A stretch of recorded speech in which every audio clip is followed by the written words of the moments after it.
You like classic video games, I like classic video games, everybody loves classic video games. This is Chris Cowan from the Pop Mockers Comedy Podcast, and you are listening to Two Dudes and an NES.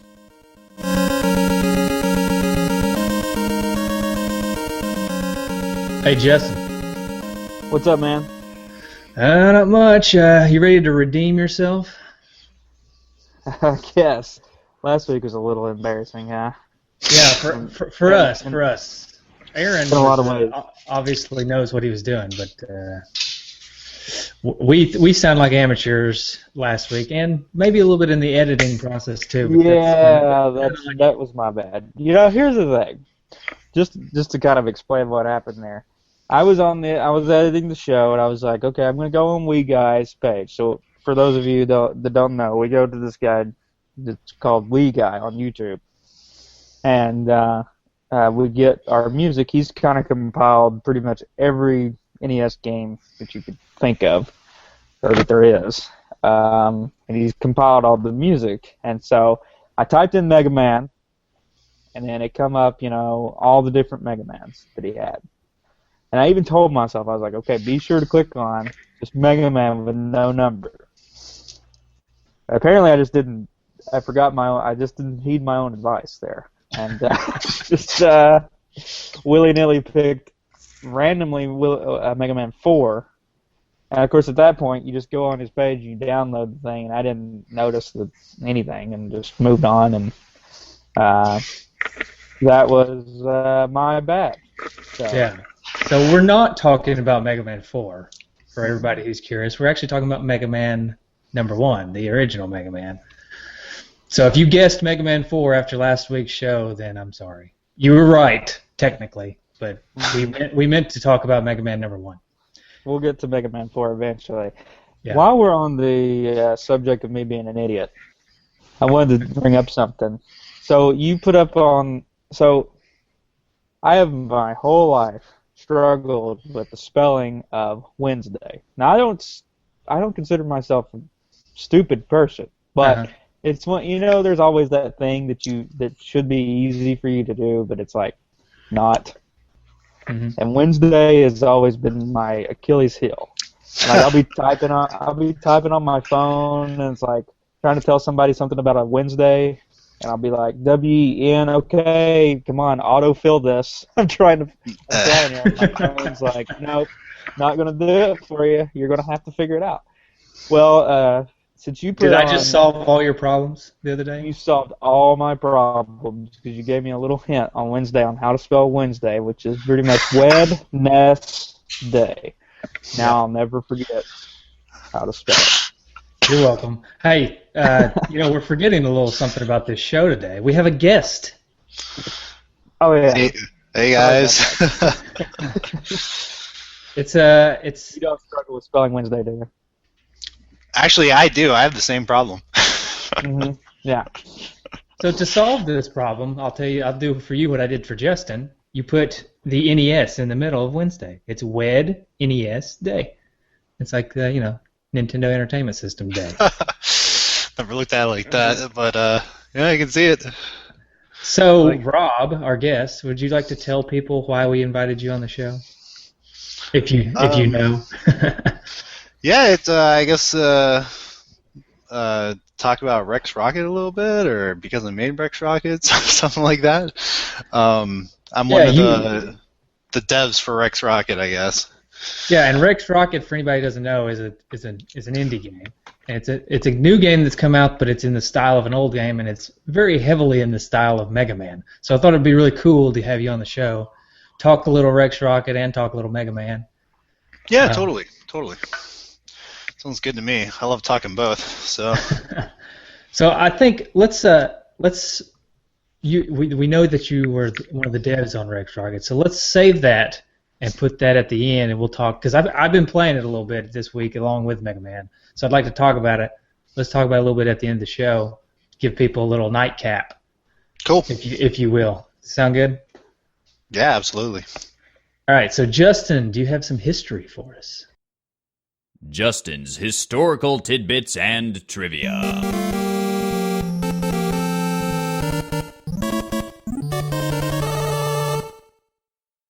I do. So, Mega Man, obviously one of the more famous games in Nintendo, was created by a company called Capcom, which has made bukus of other famous NES games as well as famous games for forever. Since we have a guest today, I'm going to do one of my favorite things. Oh, no! Not the quiz show.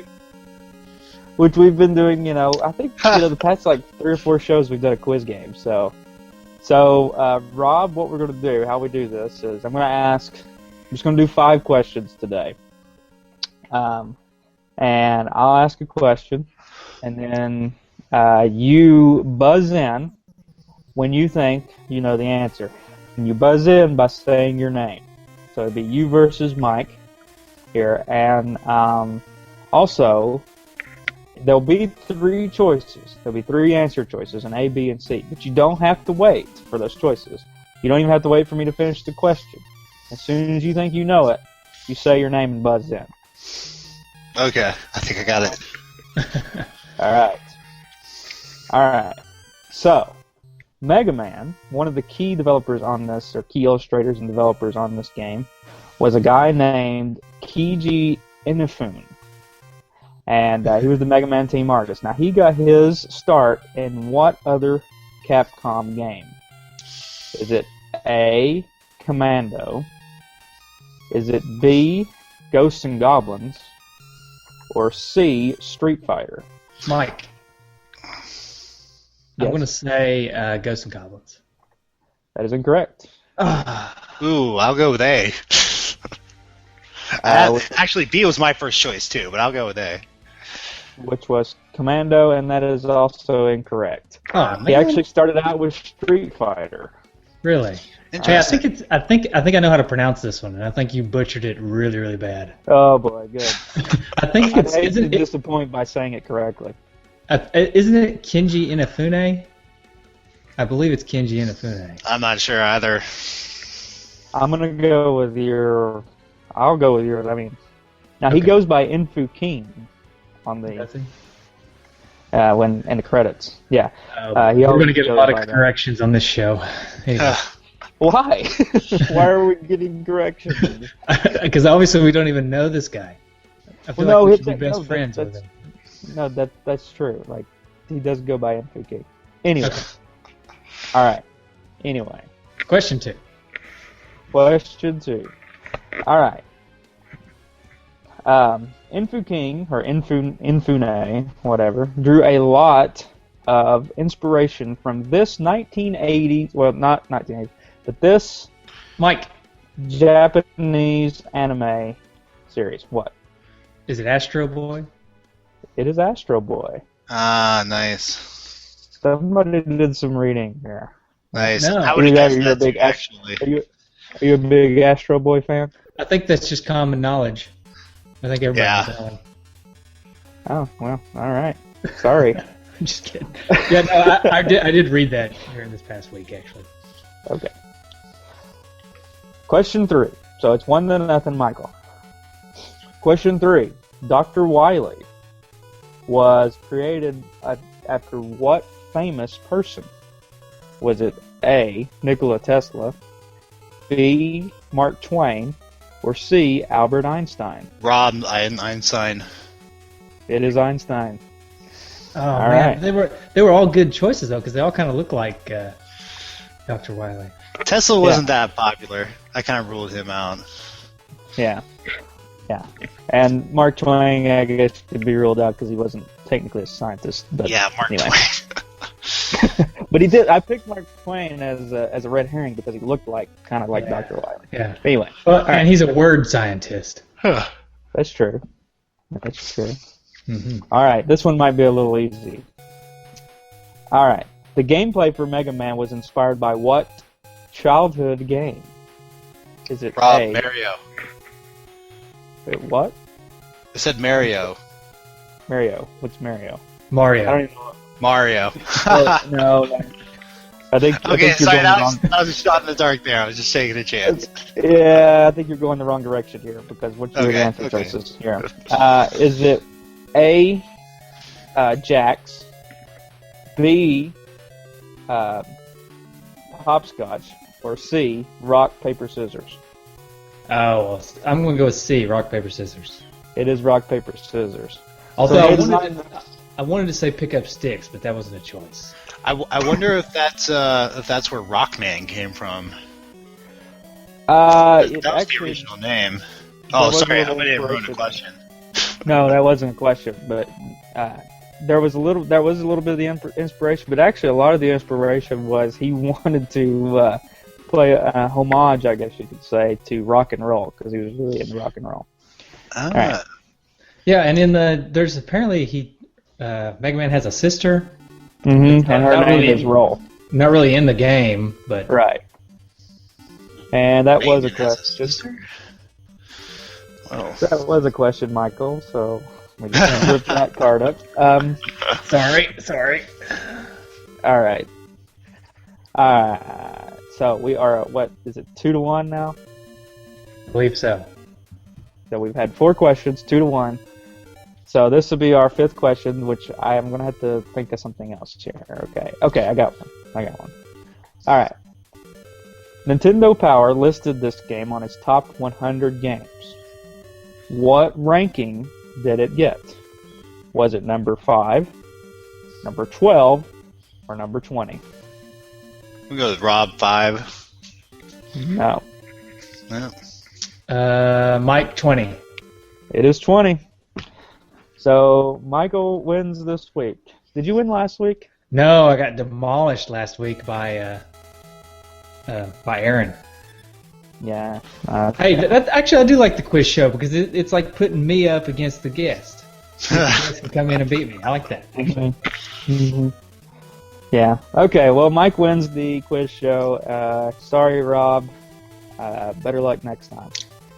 Bummer. Just to throw in a few more things about history before we move on. The music, which is kind of famous, a lot of people like the music of this game, was created by Manami Matsume. Matsume?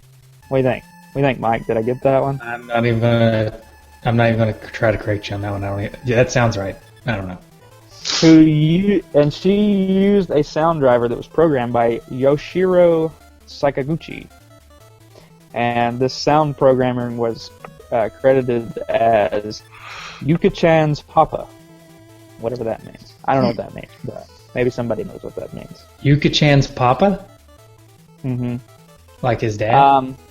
Don't know. Who's Yuka-chan? I don't know.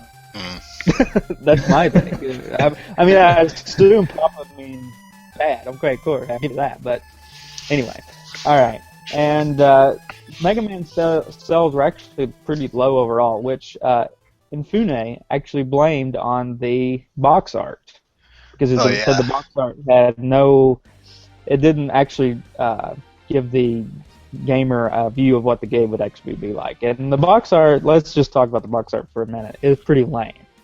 And it's pretty different from the other Mega Mans. You know, Mega Man later on would become kind of this, really kind of like an anime character with kind of like almost boyish features, which a lot of anime characters have. It's like Rockman. Yeah. But in the Mega Man picture... Astro Boy, not Rockman. Yeah, okay. And in the Mega Man, the original Mega Man, for when they brought it over to North America, it's got this like middle-aged man with a handgun. Yeah. I mean, actually, he looks older than middle-aged. Like he's like I don't know, like a 60-year-old man in a Tron outfit, and you've got some palm trees in the back, which I'm not it's sure hideous. what's going on It's there. super hideous. It's really, really weird. I was going to say, you mentioned something to me before the show that I didn't know. In the Street Fighter Cross Tekken or Street Fighter X Tekken game, you can actually play as the original box art Mega Man. Right.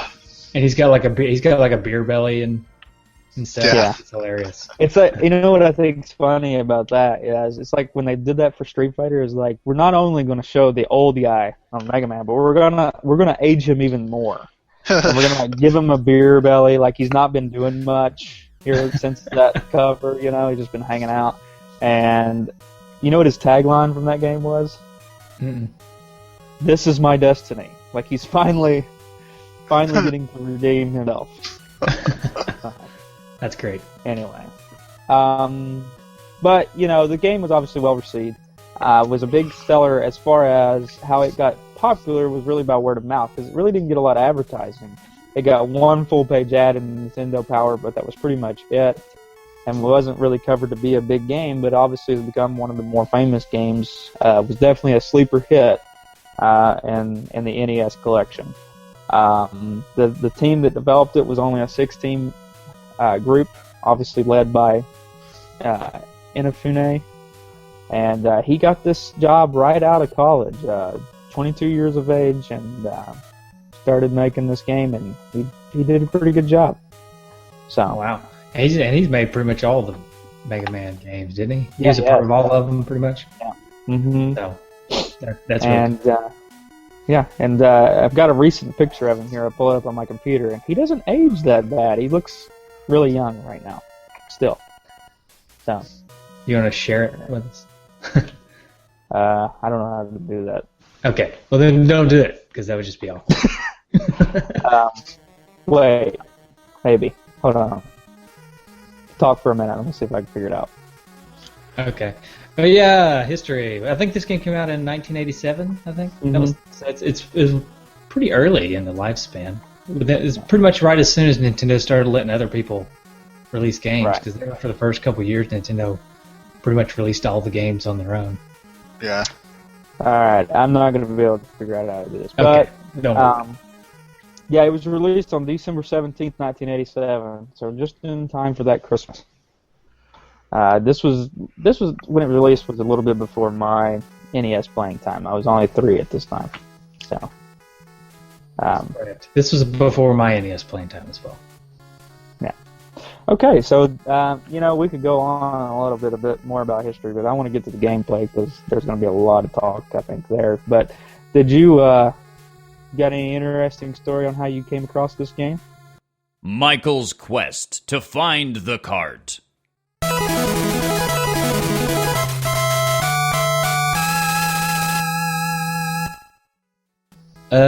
Yeah, actually, this is kind of the same story as my Bucky O'Hare episode story.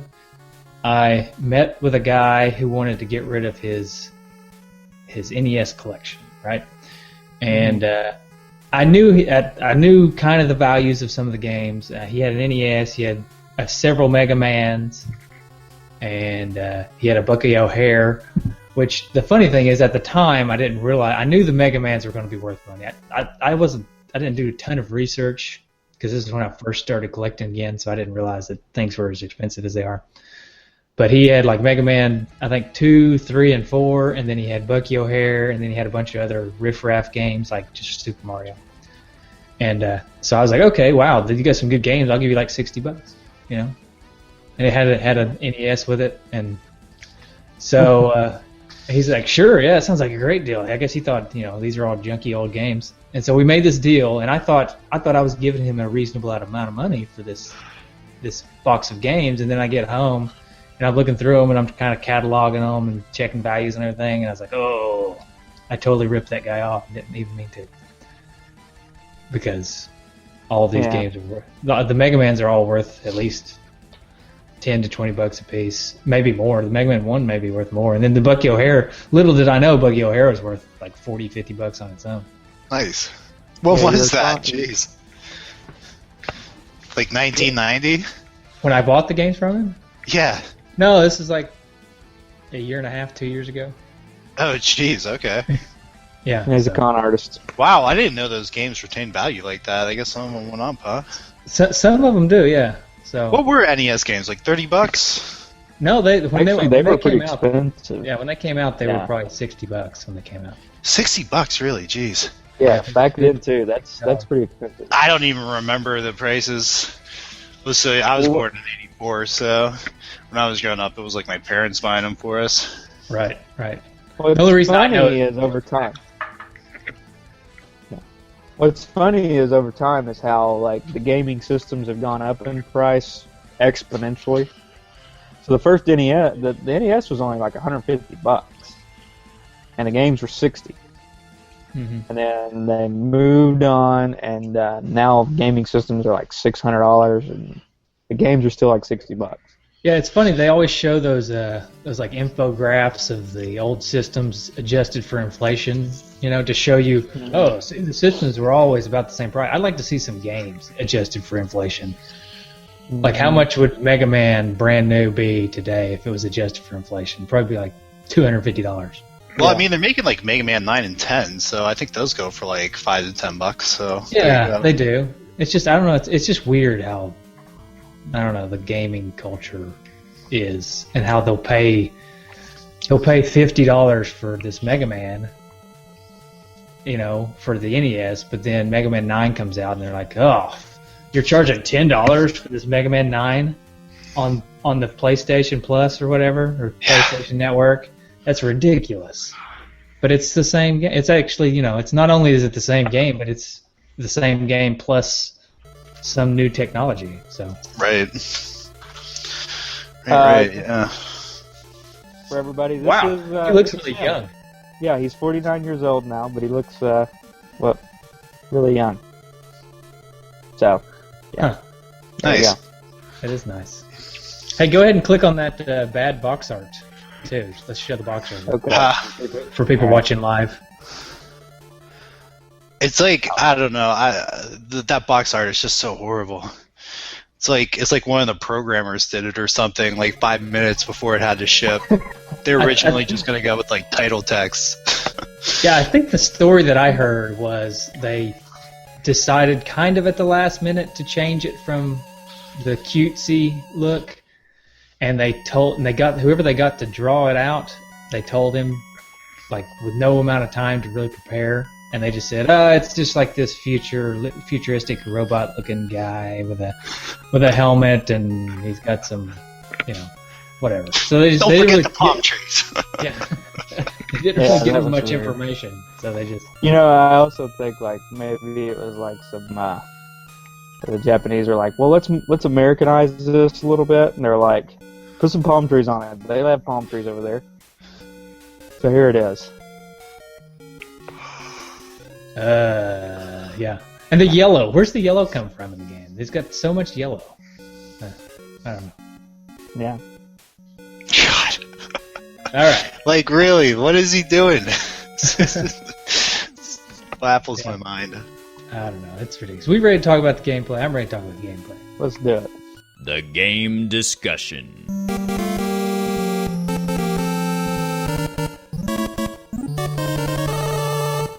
All right. Guess what I've got? I'm gonna take a wild guess and say a manual. It's a manual. Sweet. Nice. So, here's the manual. It's beautiful, isn't it? Whoa. The manual art's even worse than the box art. Yeah, really. because there's no color on that It's one. just a zoomed in version of it. God, it's really bad. A special Right. message. So the special message from Capcom and Captain Commando. Thank you for selecting exciting and fun. No, yeah. Thank you for selecting exciting and fun-filled Mega Man, one of our exclusive family of computer home video games from Capcom Captain Commando Challenge series. Mega Man, created by Capcom, premier worldwide arcade game designer, features colorful, state-of-the-art, high-resolution graphics. Did you know these were high-resolution graphics? Oh yeah. I want to find the story. Here we go. The story is the best part of Mega Man, I think. Because I'm really captivated by this story. I don't know why. It's kind of simple, but I've just always been captivated by the story. So the Mega Man story.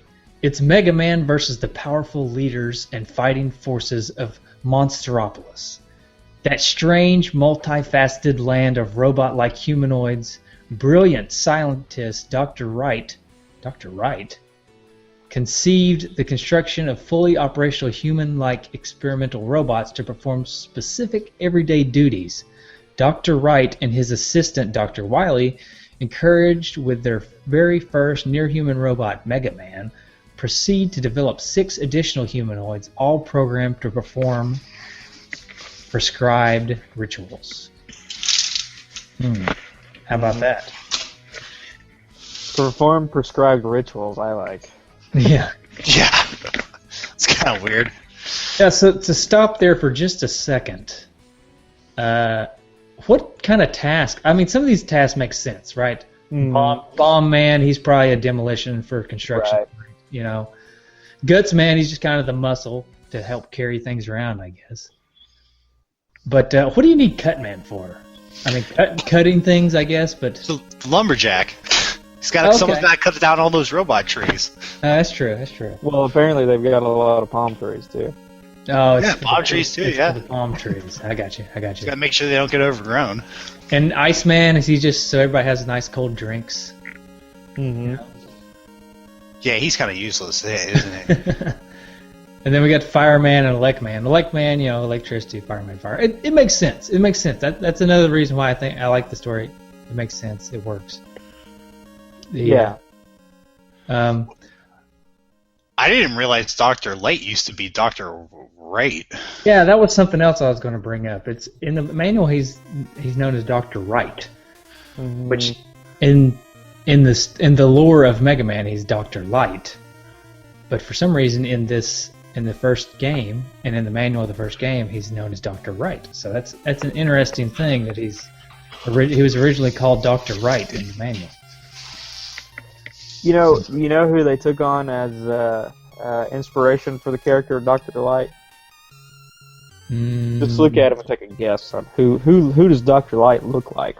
God. George Lucas? God. I like that. He kind of looks like George Lucas. Oh, Santa Claus. Yeah. Oh, okay. Totally. Yeah, okay. So we've got Santa Claus versus Albert Einstein. Exactly. That sounds like an awesome midnight movie that you can find on... Celebrity Deathmatch. Yeah. Nice. To finish the story here, but with the exception of Mega Man, all of Dr. Wright's near-human robot experimentation went awry. Assistant Dr. Wily turned disloyal, reprogramming Dr. Wright's humanoids, now bent on destroying opposition so Dr. Wily could control the world and its resources. Resisting reprogramming, Mega Man is chosen the defender of the universe and its inhabitants. Mega Man dares to single-handedly penetrate 7 separate empires of Monsteropolis, eliminating the leaders and followers of these sovereignties. Get ready for some exciting challenges. I'm ready. It's cool. I'm ready too. There's some cool pictures of the guys. Anyways, so there's the manual. Later. There's our forums. Anyways, the story is actually a little bit different from the one that was told in Japan. I think they changed it slightly, but the general consensus is there's a bunch of robots. They're made to do menial tasks so people don't have to do them. I think Mega Man was like a maid or something. I don't know what he was, but they're doing these menial tasks, and Justin. Sorry everybody. Justin he just snuck a cat picture in for me. Picture of his cat. And for some reason I can contain myself. I'm sorry. That was unprofessional. That's okay. If I had a cat, I would show you a cat. Here's a picture of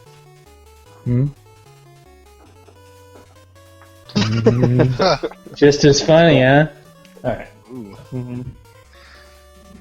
But yeah, so I think it's a cool story. I like the thought that this guy turned bad and he tried to reprogram everybody to rule the world, and then so Mega Man, who is a peaceful robot, didn't really want to fight, was forced into fighting just to kind of save the world. I think that's a cool story. Maybe that's just me.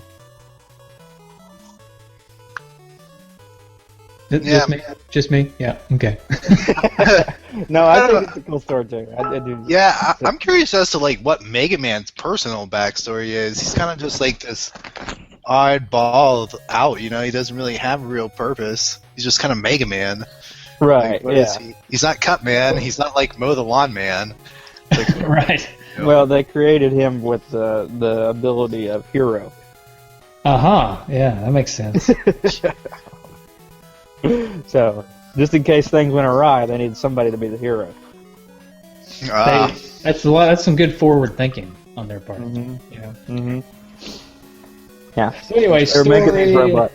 Did you guys play this game any when you were kids? Like when in your childhood, do you remember playing this? Oh yeah, I played the heck out of Mega Man. Oh yeah, the first one. Because see, I played the heck out of Mega Man 2, which is not the one we're talking about today. But I never really played the first Mega Man when I was a kid. I don't know if it's just because it was just not on my radar, because it wasn't as popular, or I don't know what the deal was. But I played it. I don't really remember it too much, but I do remember playing and beating it. It was not easy back then. Yeah, for me, it was like there were two games that I thought were unbeatable as a kid. One turns out to be very beatable, and we just found out on the show not too long ago, and that was Jaws. And then this game, that was just because it was hard for me, and I could never beat it. So, yeah. But I tried to play it the other day, so I picked it up the other day. I was like, okay, I'm going to try to play this. And I started out on the Guts Man level, and I couldn't get past the first 3 bladers, which was embarrassing for like 20 minutes. It took me to get past that first like little part of the stage, and I was like, okay, I'm glad nobody's watching me do this. But anyway. yeah, that's funny. When I picked it up this week, I started with the Cuts Man stage. Mm-hmm. For some reason, in my mind, I just thought it was going to be the easiest because Cutsman looks ridiculous. So I was like, oh, it's going to be easy.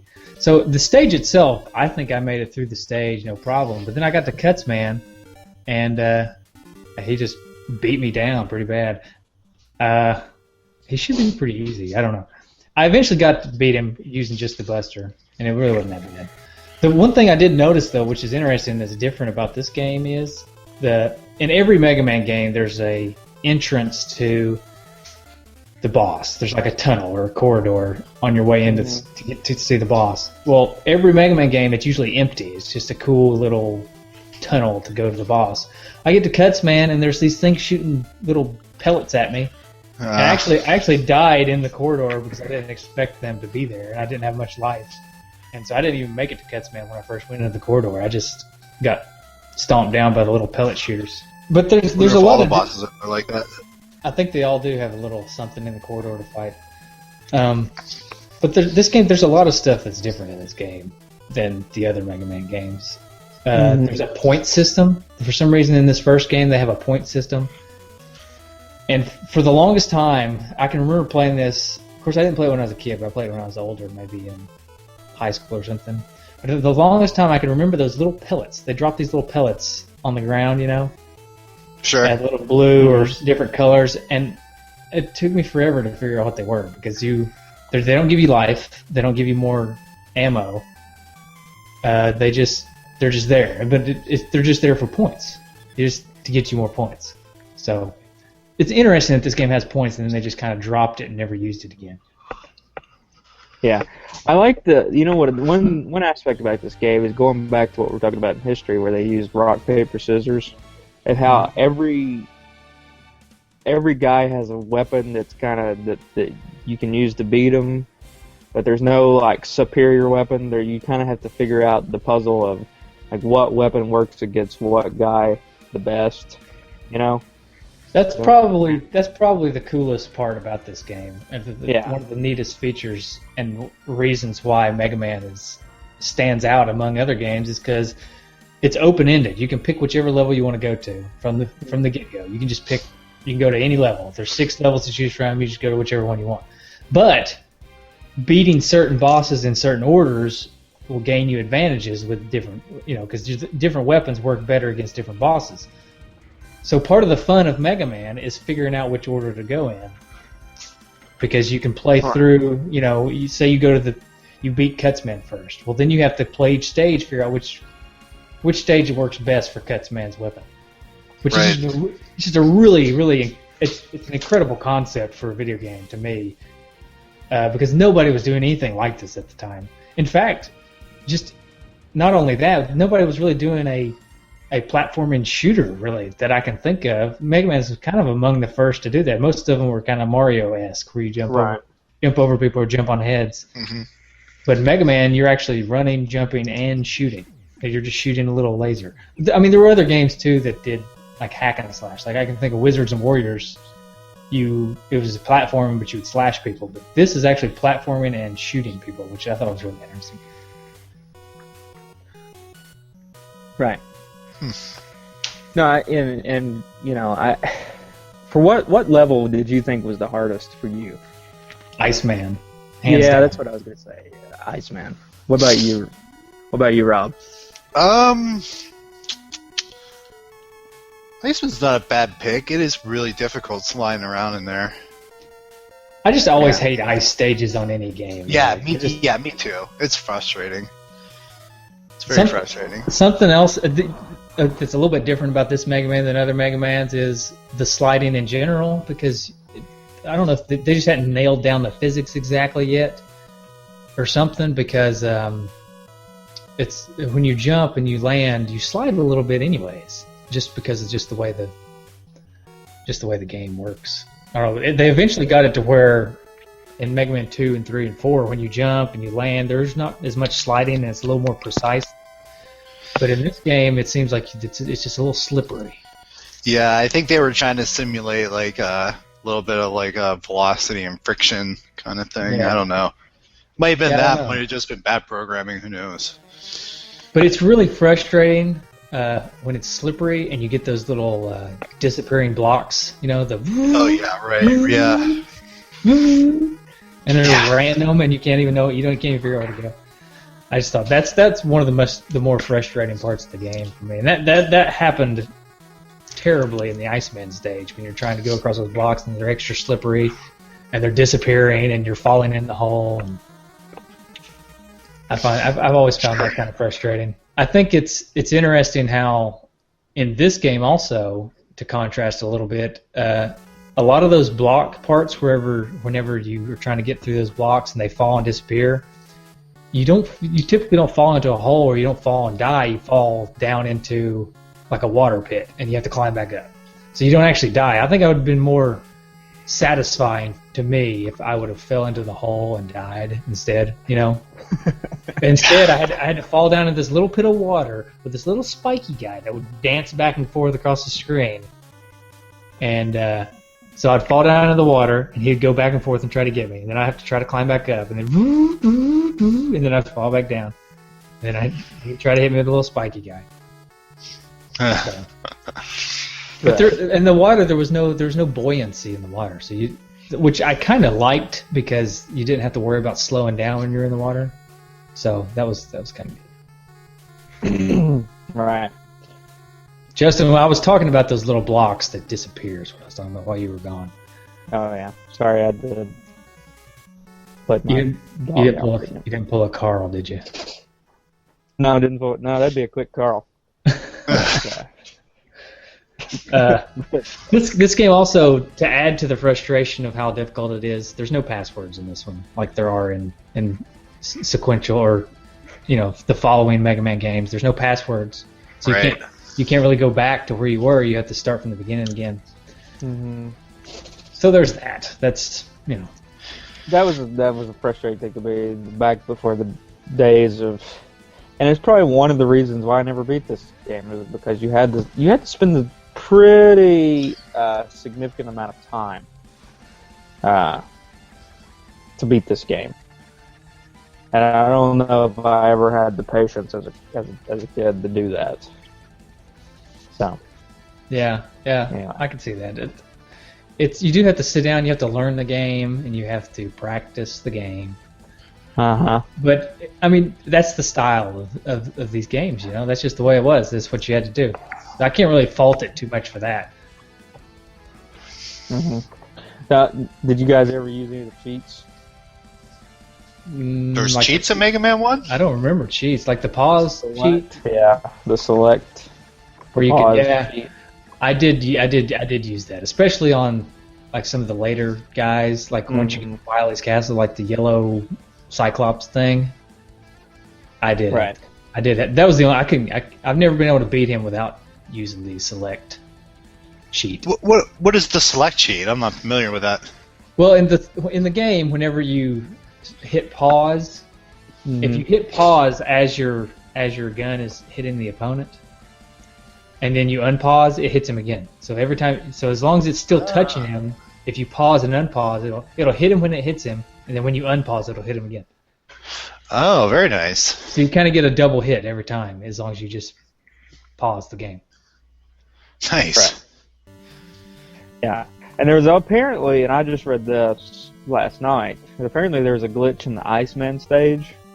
I'll just read this instead of trying to explain it. There's a point in the Iceman stage where you try to get a 1-up but often miss it.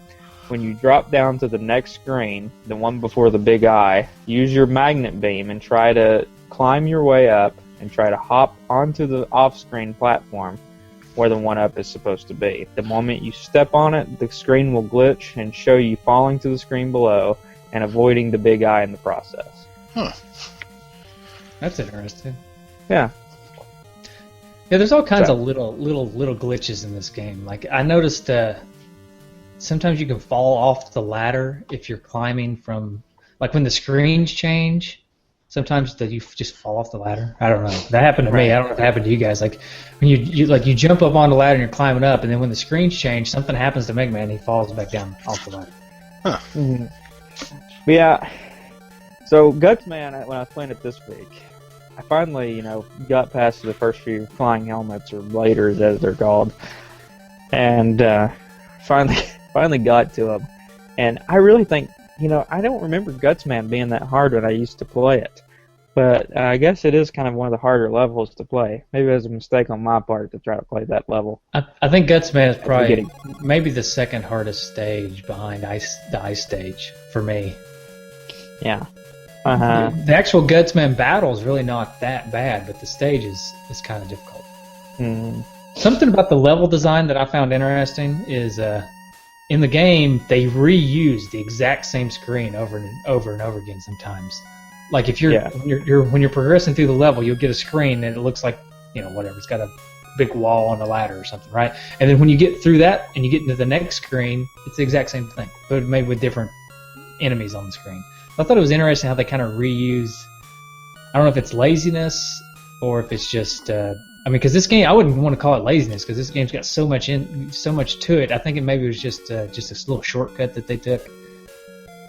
Yeah, I think there were probably limitations of the time too, and to kind of how much they could do with the graphics that they had. You know what I'm saying? I'm trying to word that. But, yeah, I could see that. That's something cool about the graphics that I was wanting to mention while we talked about the show today. Mm-hmm. So the graphics, right from the get-go, they're kind of spot on. They're so good. I guess I don't know if that's a bad. I've got a huge vocabulary here. The graphics are so good. They're very good. Anyways, they're so good that they don't ever even change them for the entire Mega Man series. Even the games on, once you get into Mega Man 9 and 10, which are on, Xbox Live and PlayStation Network, they still use like the same graphical assets because the graphics are just so good. There's really no reason to upgrade them. And I found something interesting about this. The sprites are really large and detailed in the game, like Mega Man, the bosses, and the bad guys. And Mega Man seems to really stand out. And on the Nintendo Entertainment System, you could use 4 colors for a sprite, right? Right, I know this one. Well, Mega Man has 5.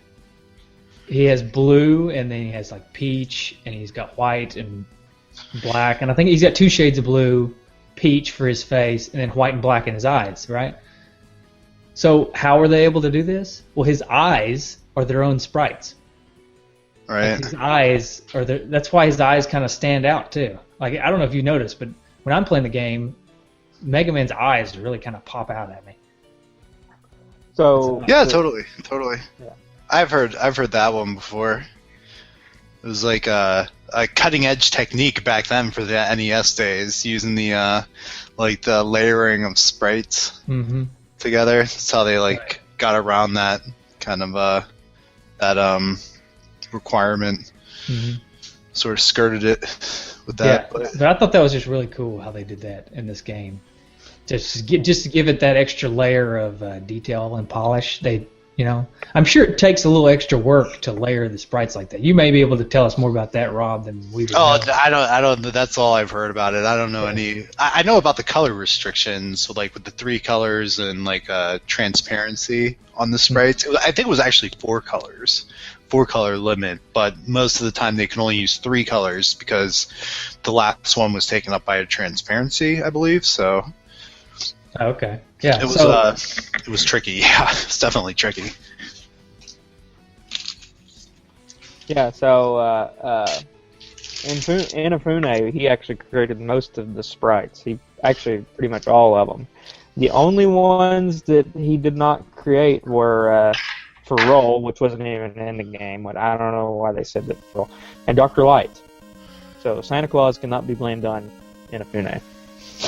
Huh. Okay.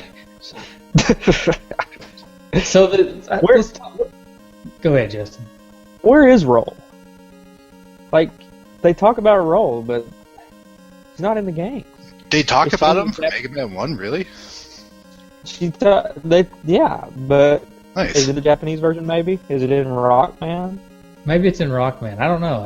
And even is there an opening cutscene to this game? I can't remember. I think there's one in Dr. Wright's laboratory. I can't remember, though. Yeah, so maybe, I don't know. I have no idea what role is in this game. Maybe they took her out for the American version because they didn't think she was crucial to the story. Huh. Yeah, maybe. I don't know. So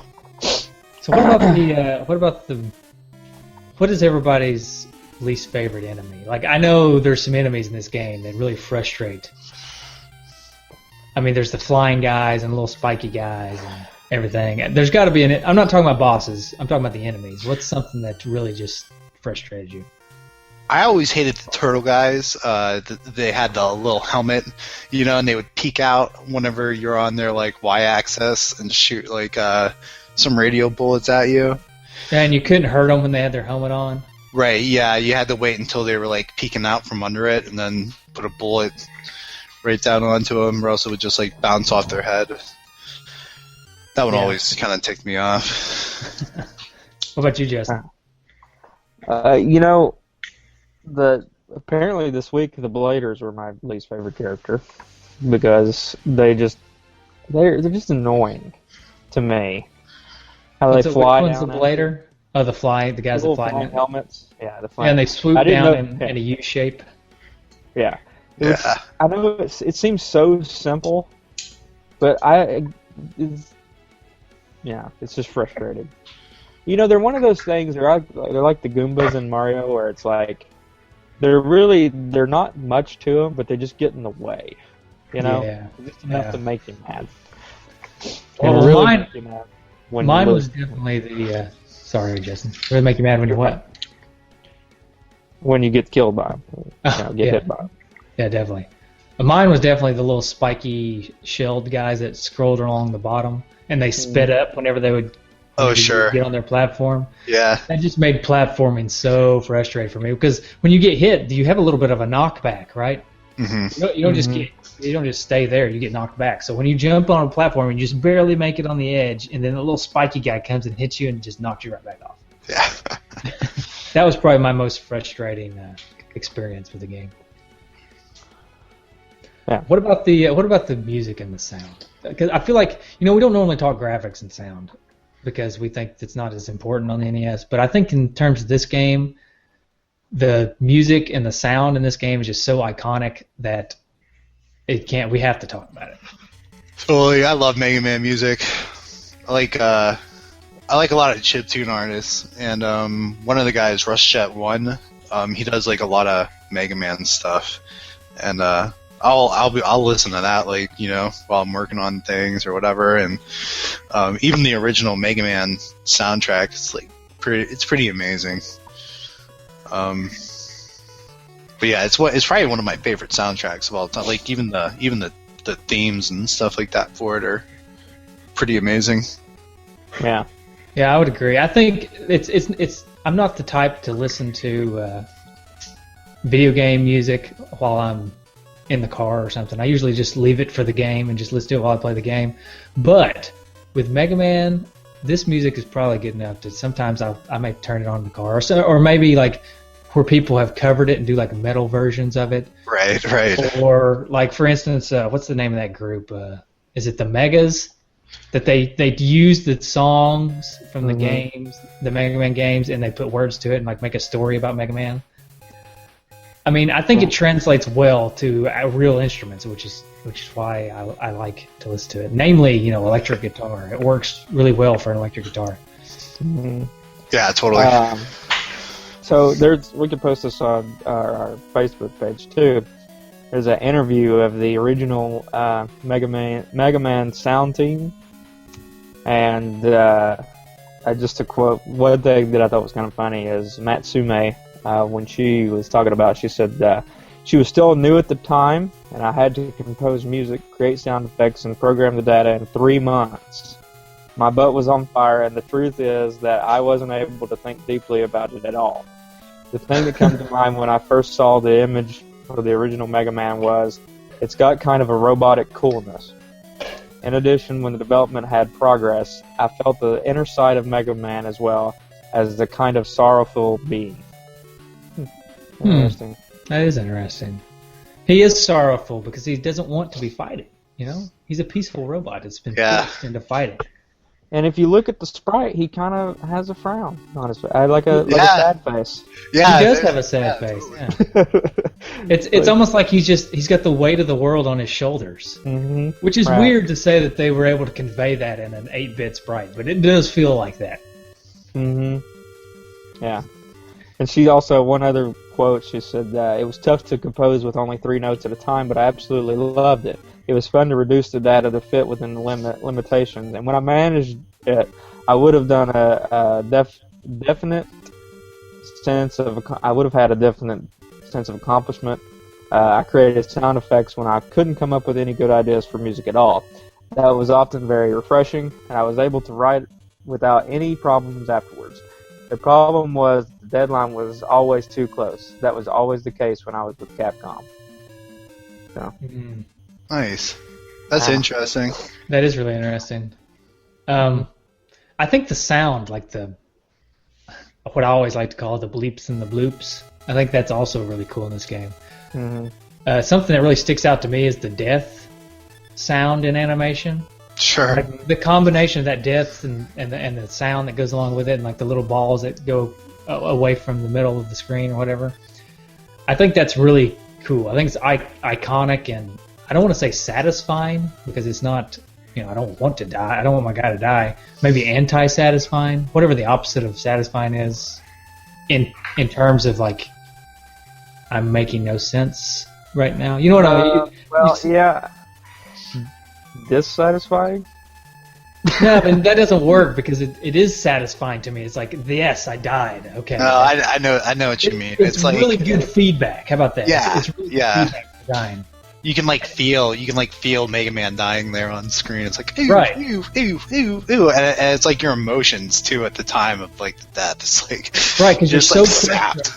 You're like so frustrated and zapped of all your energy. It's like, oh man. Right. I just think it works perfectly, and it's something that sticks out. It's probably one of the better death animations of any game I've ever played. It's a sweet release. It is. It's a sweet release. Sure. And something else that's interesting about this game that they kind of stopped doing as far as sound is concerned is each one of the weapons sounds different in this game, which I think they stopped doing after this game. I don't know. I think they kind of just went to like a normal, just like the same noise for all the weapons. But in this game, each one kind of has a different sound to it, which that was cool. That was a nice little touch. Yeah. All right, I think I've said enough about the gameplay. Don't forget to get the magnet beam, because it doesn't really Yep. tell you what you need it. Mm-hmm. All right. How about, Go ahead. I was going to say, how about some retrofit trophies? Retrofitted trophies.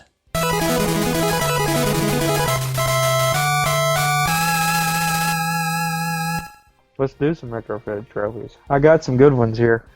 I do too. I've got 5. I got 5. Oh, wow. Okay. I'll let you start, Justin. All right. My first one is. Wait, Rob. Do you know? Do you have? Do you know what's going on here? Retrofitted trophies? No. I guess we could explain it for everyone. We never explained this. We'll just go into it. So basically, they're like accomplishments in these old school games. So now how we have like PlayStation things have accomplishments for doing certain things in games. These are like retrofitted. So we go back to these old games and we try to think of trophies of doing certain things in the game. Ah, okay. All right, my first one is, do you have it? And that is beating the Guts Man. Oh, nice. Guts. Yeah. Awesome. Okay, well, my first one is called Fireproof, and that is beating Fireman without taking a hit. Oh, cool. Oh, Simple. smooth. How about this one? This is kind of cliched, but I've added a little something to it. Ice Baby. That is beating the Iceman stage and then doing the Running Man in celebration. Nice. All right. I've got one called Training for the World's Strongest Man, and that is finishing the stage while holding a rock. Nice. So carry the rock to the end of the stage. Ah. My last one, I only had 3, and my last one is go work on the theory of relativity, and as beating Dr. Wily. Okay. Cool. Rob, do you have any? Can you think of any? Otherwise, I'll just plow through my last 3 here. Nah, none are coming to mind here. Okay. So I've got one called If It Wasn't for This Jaundice. And that is beating the Yellow Cyclops guy. That was pretty good. And then there can only be one, and that's defeat the copycat Mega Man. And then finally, cut the cord, and that's defeat Elec Man with the Cutman power. Nice. It's a good one. Yeah. And then Tom Arnold would be impressed. Would be beat the game without getting hit. Oh, man. Good luck doing that. Yeah, really. But Tom Arnold would be impressed. He'd have to come to your house and shake your hand if he did that. I think so. I'd like to see if anybody's ever done that. I bet somebody has. Oh, yeah. I bet you they have. I meant to look up a speed run. Let me look that up real quick. Yeah, find out, because I'd be curious how quickly somebody could beat this game, too. Yeah. Yeah, I'm curious as well. So I'm while going to you're looking guess at it, half an hour. half an hour? That makes sense. I think I'm going to guess. We're going to go Price is Right rules. I'm going to say 25 minutes. I'm going to undercut you there. You're both over. Oh. 22 minutes and 10 seconds. Well, Nice, really? 22 minutes, huh? By That's pretty somebody good. named, let's see, it says his name, but it got cut off here, so I have to click on it and figure it out. yeah, you better give him a shout out. By Cool Kid, number AGDQ 2014. I don't know. So, wait, Nice. I think That's awesome quite the game- name. That's I'm sorry. The AGDQ is short for Awesome Games Done Quick 2014. So the guy's name is just Cool Kid, apparently. Okay. So Cool Kid. He's good. Yeah. What about a rating? We want to give this game a rating. Game rating.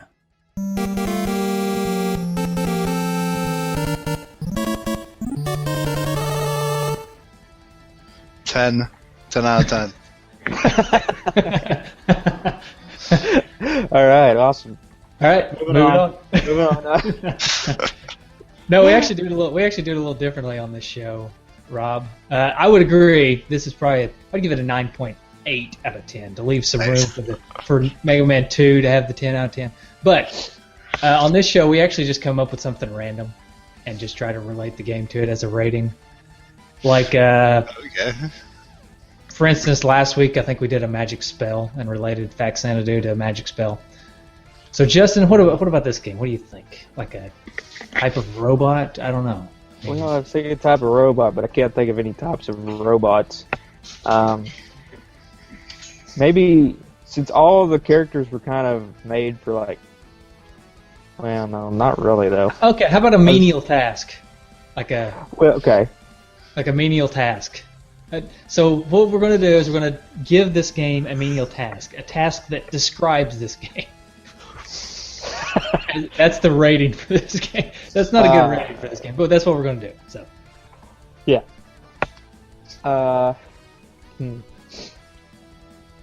Okay, I got one. This is chopping wood. Chopping and hauling wood. I want to say that this game is chopping and hauling wood because, one, I strangely enjoy it a little bit. I don't know why, but I do enjoy chopping. And I enjoy this game, so there's that. Then also, I think chopping and hauling wood is a good workout. And you chop and haul wood, it's good exercise. This game is good exercise in gaming. This will make you a better gamer. If you play this game, you will guaranteed be a better platformer after playing this game. So that's why I'm going to go with chopping and hauling wood. Fits. Suiting. Yeah. I'm going to go with hammer and nails. Hammer and you nails? can't really do anything. That's just like the standard bearer for building anything, and I think this game is just one of the standard bearers for side-scrolling shooters for years afterwards. Oh, okay. Yeah. I like it. Yeah. Rob, did you think of one? Let's see. I don't know. I'm trying to think of something that's very rage-inducing, say like one step forward, 2 steps back sort of deal. I don't know. Yeah, Mega Man. That's always the feeling I get. It was a good rage though. You know, it made you. It was an enjoyable frustration playing Mega Man. So I don't know. I'm trying to think of other things that really frustrate me, but are also very rewarding. How about like cleaning your house or something? Because you sit back after you've cleaned your house, you're like, wow, this is a nice looking house. But when you're doing it, you're like, oh, I hate cleaning my house. Why do I even get this dirty? Sure. And also, it makes you angry because then it gets dirty again, and you're like, why do I even clean? Right. Yeah. Why do I even play this game? Sure. See it. Yeah. Hey, I'll be right back. Okay. Well, Rob, while we're waiting on Michael, we'll get Michael's take on your game when we get back. But why don't you go ahead and tell us about your game and the development of your game? Sure. Well, Rex was started maybe a year and a half ago. Mm-hmm. Well, actually, probably over a year and a half ago by now. So close to 2 years. Started as like a little side project while I was working on another project of mine. And it eventually became the main project, and ran a Kickstarter for it, had a successful Kickstarter, and ever since then it's been a lot of fun. We did like Indie Mega Booth, got it up on Steam. To give people a little background on the game, it's Rex Rocket. It's kind of a letter to past platformers like Mega Man and other classic platformers and stuff like that, and basically a old war hero in the a future Earth setting. And while you're in hypersleep, these life forms get out of their containment and they infect the computer and they cause the entire ship to go haywire. And so the whole game is Rex trying to regain control of his ship and save the day. And that's the basic gist of Rex. That's awesome. Yeah, I love the idea of a Kickstarter. I love the idea of independent movies, independent gaming. It's it's a tell of the times of where we are that we can actually do that nowadays. Where, that wasn't an option 30 years ago when Nintendo had its heyday. Yeah, really, it's really nice having a platform like Kickstarter out there. It's really very cool.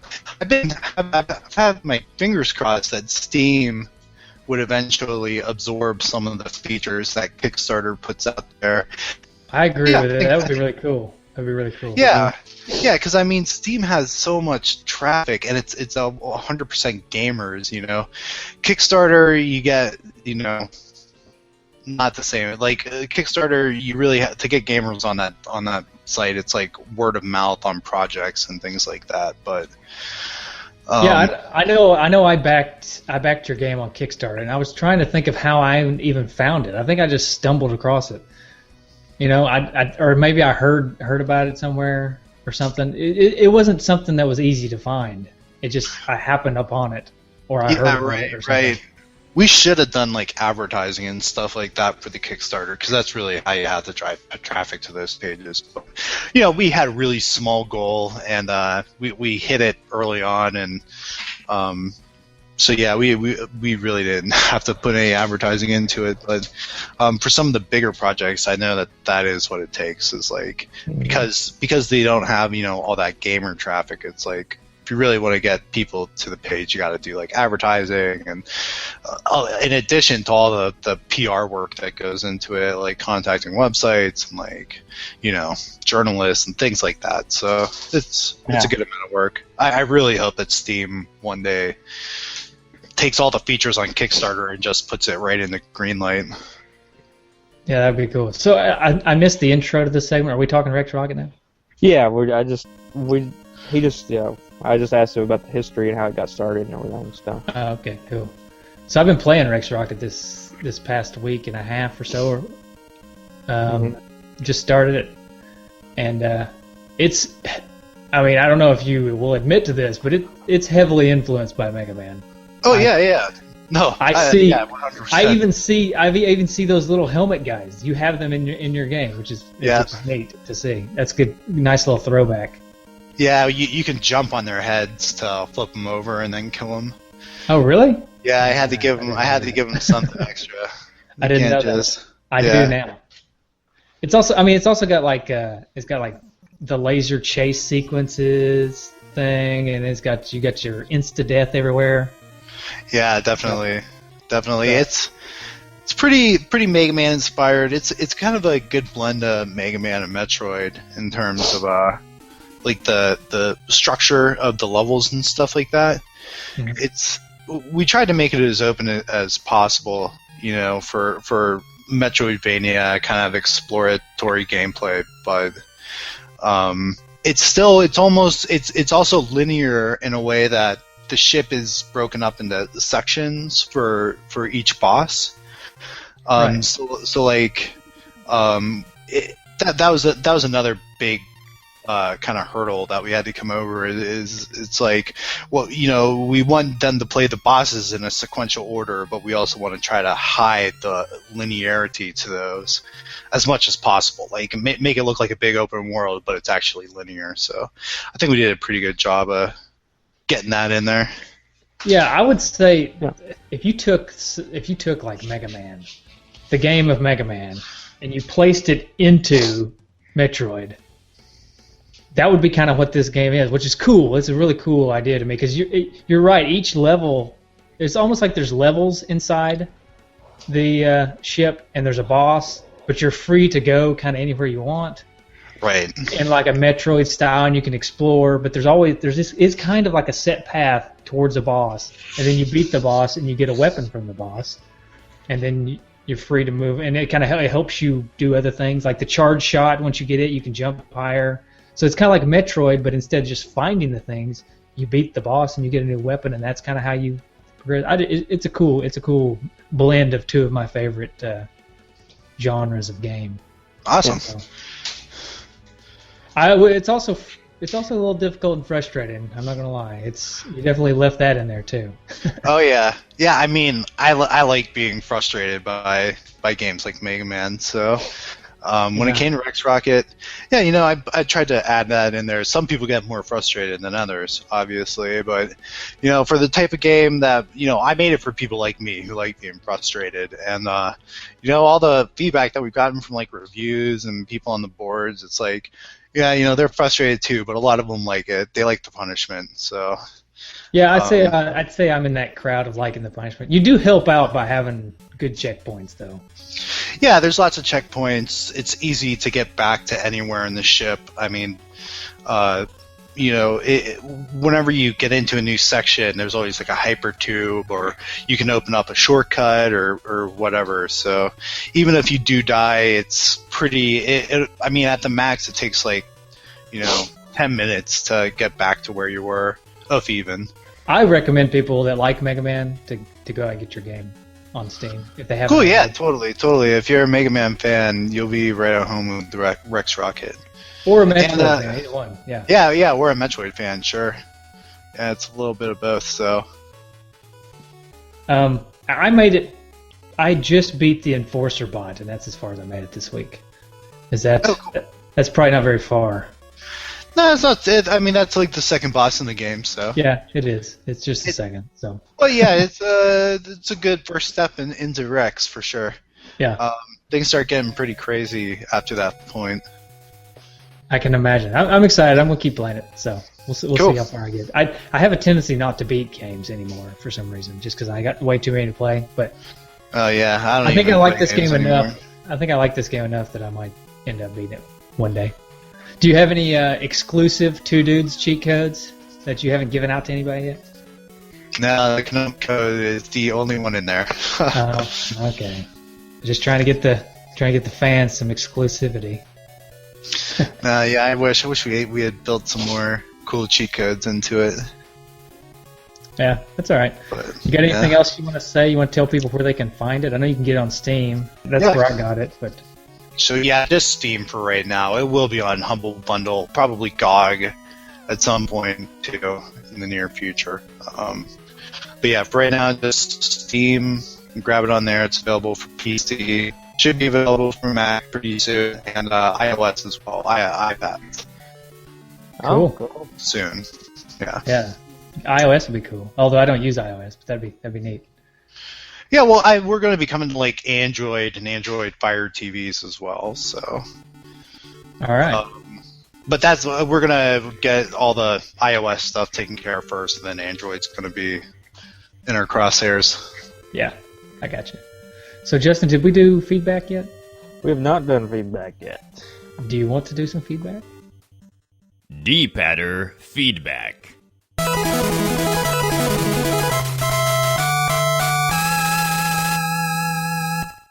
Let's do some feedback. So I've got the forum already pulled up, so I can go ahead and start on that. Okay. There was a lot on the forum. Yeah, there was. So a lot of good. We got a lot of good feedback here. So Kyle the Murphy says Mega Man is one of those games that not only stands the test of time, but feels 10 times harder than it did as a kid. I can relate to that.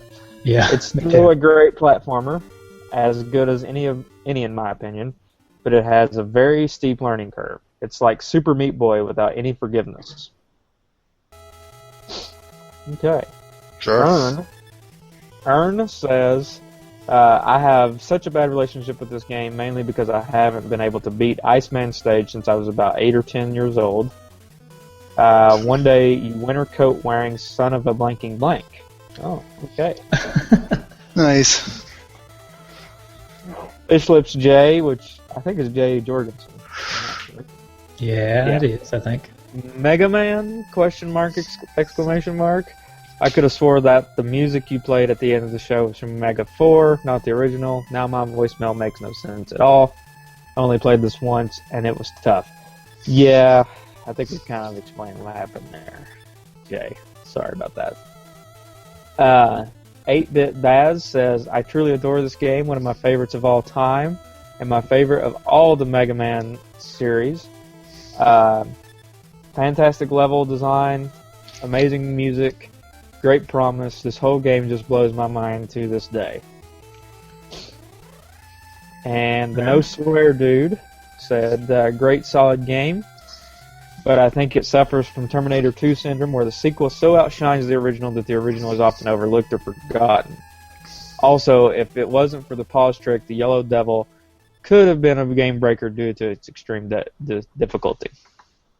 Yeah, that's kind of what I mentioned earlier. Yeah. Dude Hickman says, I feel like Mega Man came out nearly fully formed.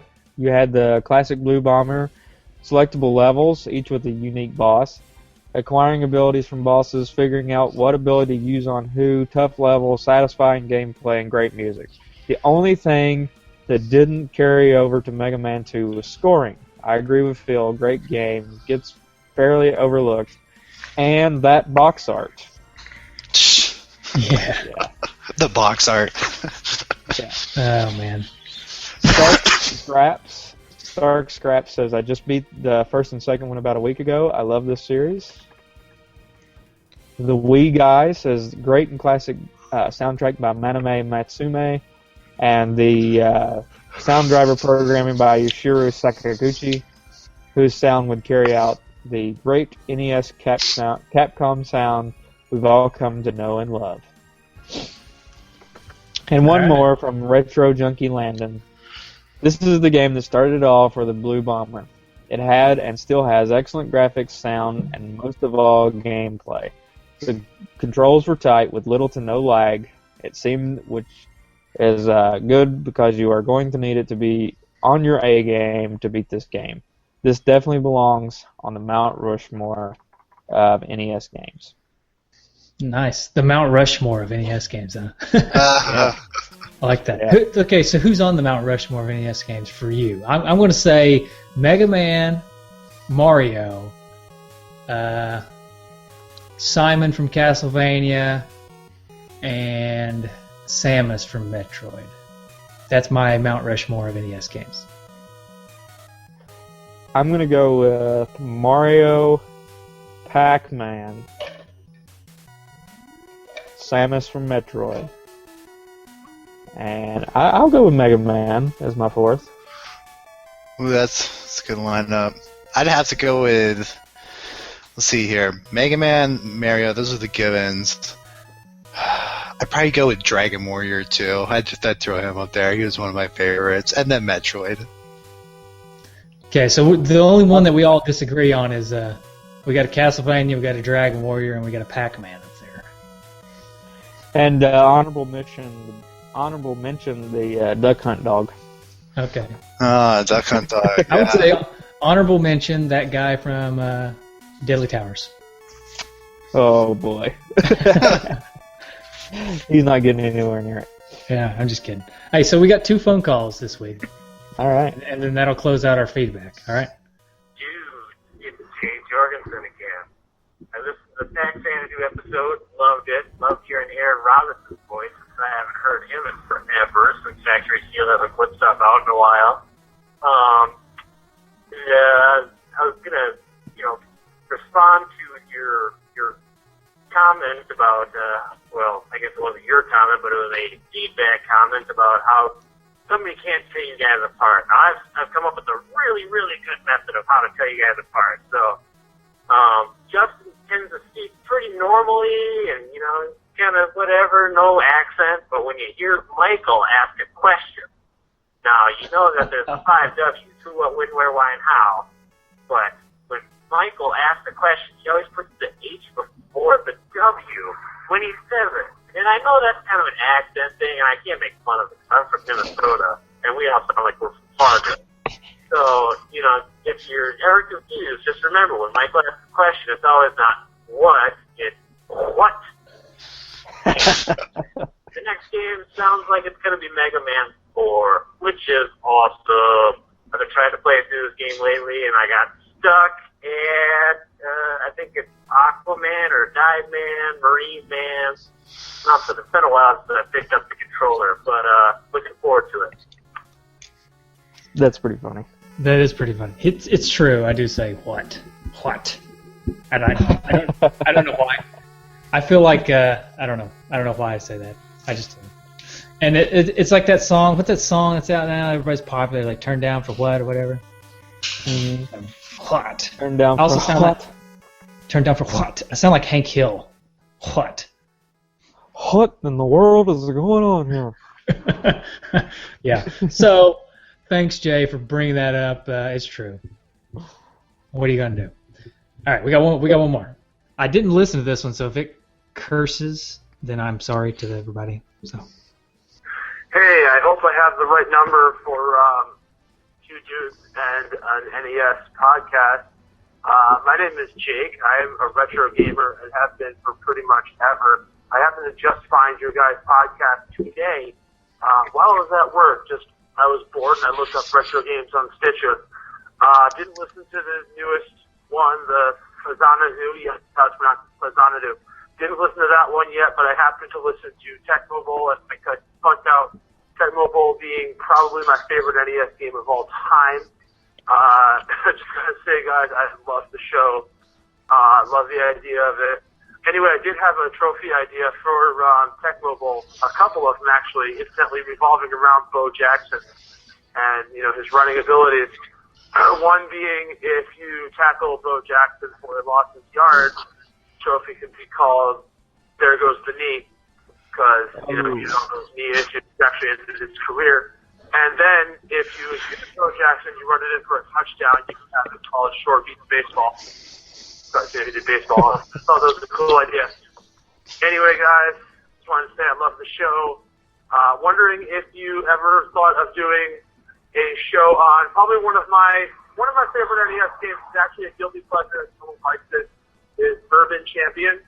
Wondering if you guys threw that in an episode already and I missed it, or if you ever thought about doing that. Anyway, thanks again. Bye. Well, we haven't done Urban Champion, but No Swear Gamer did it, right? Yeah, last week, right? He did last week. We haven't done it yet. We do. It's on the list. Of course, every game's on the list, but I've never played Urban Champion. I hear it's not very good, so he says it's a guilty pleasure for him. So yeah, that must mean it may not be good to most people. But thanks for calling, and I'm glad you found the show. Listen to all the old ones. Don't worry about listening to Fast Xanadu too soon. Well, yeah. Aaron did a good job, but it's a good show. But Justin, that's not the top of Justin and my game here. Aaron was good, so maybe you do want to listen to it because Aaron was good on it. But the top of our game, you need to listen. Let's give him a couple suggestions since you just started to listen. I say definitely do the Boy and His Blob show where we got David Crane on. I think the Double Dragon show is a must listen for anybody because we make so many references to the Tom Arnold on their show nowadays that if you don't listen to the Double Dragon episode, you will not get that reference. So you got to go back and listen to the Double Dragon episode. Right. And then I like the first episode just because I like the stupid soundboard Mario, but nobody else likes it. So what are you gonna do? Right.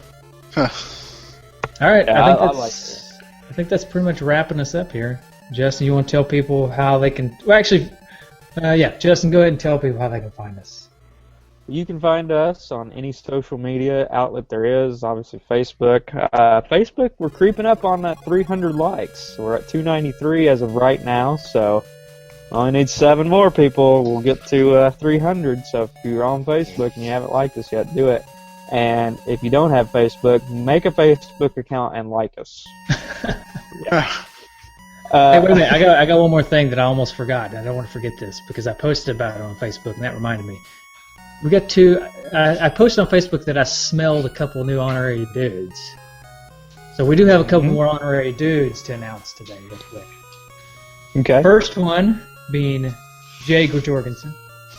Congratulations, Jay, or Dude Jorgensen now, or Dude. Actually, I kind of like Dude Jay. Let's go with Dude Jay. So, and I will say that his latest push with calls, because he's been giving us a lot of calls, and we like calls. So I think that's what really pushed him over the edge. Mm-hmm. So welcome to the honorary dudeship, Jay. We're glad to have you. And then the other one is Eric Purcell. Has he already a dude? He's not a dude yet, is he? No, he's not. So welcome, Dude Purcell. We appreciate all your sharing and your liking that you do and your commenting. So I think that brings us up to 4 dudes now. We got Dude Hickman, Dude Uppel, Dude J, and Dude Purcell. So if anybody else wants to be a dude, keep liking, keep sharing us, give us some calls, all that kind of stuff. Yeah. And you too can be an honorary dude. All right, Justin, sorry, go ahead. You can finish. Just finishing up. You can always find us on nesdudes.com, which is our website, and also download the app on Google Play Store. We've got a Two Dudes in That Mess app. Keep up with everything Two Nudes and access to any of the episodes on there as well. Whoa, it's not Two Nudes. That's a different Did app. I say nude? That's a completely different Don't look up Two Nudes. Yeah, that's a totally yeah. Nice. Don't do that.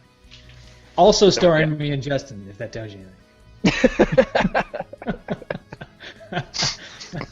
Two nudes in an ass. We're sitting playing an ass naked. Anyway, go ahead. So. All right, I guess that's it. Here comes the noises and the bleeps and the bloops for next week's game. Thanks, Rob, for coming on. Yeah, thanks. Yeah, thanks for having me, guys. Had a lot of fun. All right, we'll see you, everybody.